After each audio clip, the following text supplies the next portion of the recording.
Hi മക്കളെ, എല്ലാവരും ഓണം എക്സാമൊക്കെ അടിപൊളിയായിട്ട് ആഘോഷിച്ചിരിക്കുകയാണ് അല്ലേ? അപ്പോൾ ഇതോടൊപ്പം തന്നെ മിസ്സിന് നിങ്ങളോട് പറയാനുള്ളത്, നിങ്ങൾക്കറിയാമല്ലോ, നമ്മുടെ ഓണപ്പരീക്ഷ കഴിഞ്ഞപ്പോൾ തന്നെ ആക്ടിവിറ്റി ബേസ്ഡ് ക്വസ്റ്റ്യൻസ് വന്നപ്പോൾ തന്നെ ക്വസ്റ്റ്യൻ പേപ്പറിലുണ്ടായ മാറ്റം നിങ്ങൾക്ക് എല്ലാവർക്കും മനസ്സിലായിട്ടുണ്ടാവും. സോ എക്സാമിന് തൊട്ട് മുമ്പ് മാത്രം പഠിക്കുക എന്നുള്ള പാറ്റേണിൽ നിന്നൊക്കെ മാറിയിട്ട് തുടക്കം മുതൽ തന്നെ നമ്മൾ ഡീപ്പായിട്ട് പഠിച്ച് തുടങ്ങണം എന്ന് നിങ്ങൾക്ക് മനസ്സിലായിട്ടുണ്ടാവും.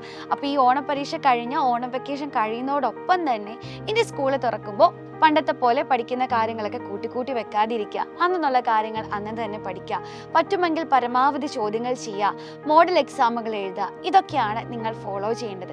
അതിനോടൊപ്പം തന്നെ റിവിഷൻ്റെ ഇമ്പോർട്ടൻസും നിങ്ങൾ ആരും മറന്നു കളയരുത്. അപ്പോൾ എന്താണ് നമുക്ക് ചെയ്യാൻ പറ്റുക? ഈ ക്വസ്റ്റ്യൻസിനൊക്കെ എവിടെ പോകും? എങ്ങനെയാണ് ഡീപ്പിൽ കോൺസെപ്റ്റ് പഠിക്കാൻ പറ്റുക? നിങ്ങൾക്ക് എല്ലാവർക്കും വേണ്ടി നമ്മുടെ വജ്ര ബാച്ച് ഇവിടെ റെഡി ആയി കഴിഞ്ഞിരിക്കുകയാണ്. സോ ഇപ്പോൾ നമ്മുടെ വജ്ര ബാച്ചിലേക്ക് ജോയിൻ ചെയ്യുകയാണെങ്കിൽ 10% ഓഫറോട് കൂടി നിങ്ങൾക്ക് ജോയിൻ ചെയ്യാൻ സാധിക്കും. അപ്പോൾ ഈ ഒരു ഓഫർ പരിമിത കാലത്തേക്ക് മാത്രമാണ് കേട്ടോ. അപ്പോൾ എല്ലാവരും വേഗം തന്നെ വജ്ര ബാച്ചിലേക്ക് ജോയിൻ ചെയ്യുക. അവിടെ നിങ്ങളെ എല്ലാവരെയും കാത്ത് ഞങ്ങൾ എല്ലാവരും ഉണ്ടാവും. All the best.